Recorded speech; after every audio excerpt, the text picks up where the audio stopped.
ओम चन्द्रमा मनसो जातक सूर्य जायत सोत्रात् वैश प्राणस मुखात् अग्नि रजायत।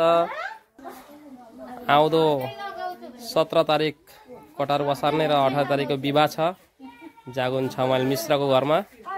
छोरीको बिहा भएर सबैजना यसरी गयो चामल भुट्नको लागि आउनु भएको छ। हेर्नुहोस् है र माताजीले यसरी तयार गर्नुभएको छ चामल भुट्नको लागि।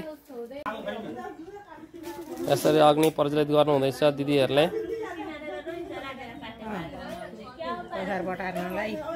कसारको चाउल भुट्नको लागि है। अगाडि अगाडि त अब जाँतोमा पिस्दै के गर्थ्यो, अहिले त चामल भुटेर मेसिनमा गर्छन् हैन। त्यस्तो खालको सिस्टम छ। पहिले फास्ट ढिकीमा थियो, हामीले पनि ढिकीमा कुट्थ्यौँ।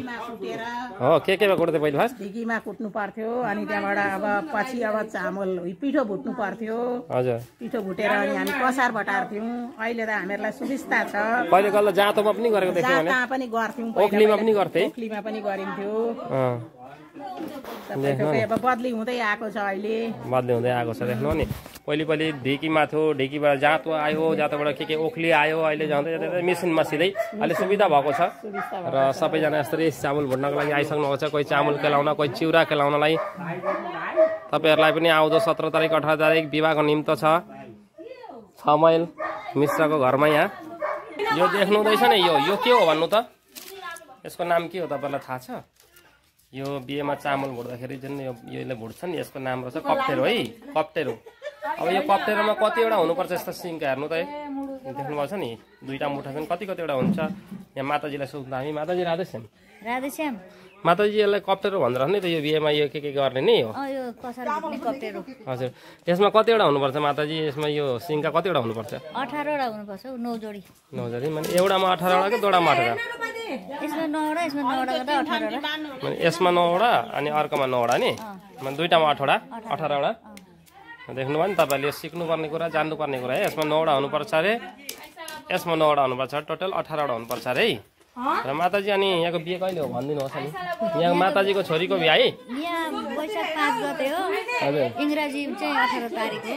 तपाईँ के भन्न चाहनुहुन्छ? जसले यहाँ भिडियो हेर्नुहुँदैछ के भन्न चाहनुहुन्छ? बिहे हो छोरीको, अब कान्छी छोरीको बिहे हो। सबैले आशीर्वाद दिनु, राम्रो फलोस् फुलोस्, त्यही भन्दैछु नि, अरू के भन्नु। ल यहाँको छोरीको बिहे छ 18 तारिकको। हजुरहरूले आशीर्वाद दिनुहोस् है, उहाँको आगन्तुक जीवनहरू राम्रो होस्। सुरु भयो यसरी चामल भुट्नेको कार्यक्रम। माताजीले कराई अलिक हल्लियो भन्दै मिलाउनु हुँदैछ। यसरी बेहुलीको माताजी हुनुहुन्छ, बेहुलीको माइजू हुनुहुन्छ जागुन 5 माइलबाट। यहाँ हुनुहुन्छ हाम्रै गाउँको दिदी हुनुहुन्छ है। यहाँ पनि पल्लो घरको छिमेकी हुनुहुन्छ, झन् उहाँलाई त एकदम सबै भारै जिम्मेवारी लिनुभएको छ एकदम। बेहुलीको दाजु हुनुहुन्छ है, उनी बनाउनु हुँदैछ। अब तपाईँहरूले बेहुलीजी को हो भनेर प्रश्न गर्नुहुन्छ, म बेहुली पनि देखाउँछु है छेउमै लगेर। यहाँ हुनुहुन्छ बेहुलीजी। बेहुली राधेश्याम, तपाईँ के भन्नुहुन्छ? अब यहाँ जसले भिडियो हेर्नुहुँदैछ के भन्नुहुन्छ तपाईँ? हजुर नभन्नु अरे, शर्माउनु भयो। बेहुली हो, अलिअलि त लजाउनै पर्यो नि त है। ल तपाईँहरूले एकदम बेहुलीलाई चाहिँ एकदम आशीर्वाद दिनुहोस् है, उहाँको जीवन एकदम फलोस् फुलोस्। यहाँ हुनुहुन्छ एकदम छिमेकी हुनुहुन्छ, एकदम टाँसिरहेको घरको छेउमा हुन्छ। अब बेहुलीको माइजू छिमेकी नि भनौँ न, अब एकदम छेउमै पल्लो घर। म चाहिँ अब बेहुलीको ठुलेमा है। बेहुलीको ठुलेमा राधेश्याम। उहाँ बेहुलीको बहिनी मार्केटाबाट है, ढुङ्गाना हुनुहुन्छ, ढुङ्गेल। यहाँ बेहुलीको भाउजू बुहारी काफले हुनुहुन्छ है। उहाँको चाहिँ एकदम सिलापथर टिम हो है माइता। त्यसरी पेन्डल सेन्डल लाग्दैछ देख्नुभयो नि। हेर्नुहोस् यस्तै दिदीहरूले भुटै हुनुहुन्छ। यहाँ माताजी, बेहुलीको माताजीले यहाँ यस्तै लागिराख्नु भएको छ पालै पालो। यहाँ हेर्नुहोस् गरममा पनि भन्नुहुँदैछ यसरी। ल निक्लाउनु डढिसक्यो, निक्लाउनु चलाउँदै निक्लाउँदै गर्नुभयो यसरी। चाहिँ बेहुलीको भाउजू है। चामललाई भुटेर हेर्नुहोस् यसरी सुकाउनु पनि पर्दो रहेछ एकछिन।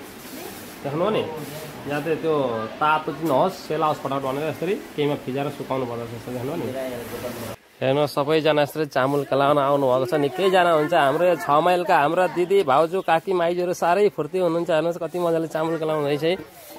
देख्नु सबैले मिलिजुली। गाउँघरमा प्रायः यस्तो चलन हराइसकेको छ, यस्तो चामल केलाउने पिठो गर्ने। तर हेर्नुहोस् 6 माइलतिर अझै पनि रहेछ। चिउरा केलाउने टपरी गाँस्ने त्यस्तो चलन हराइसकेको छ तर अझै पनि यता रहेछ धेरै खुसी लाग्यो देखेर हेर्नु चाहिँ धेरैजना आउनुभएको छ यसरी धमाधम चाहिँ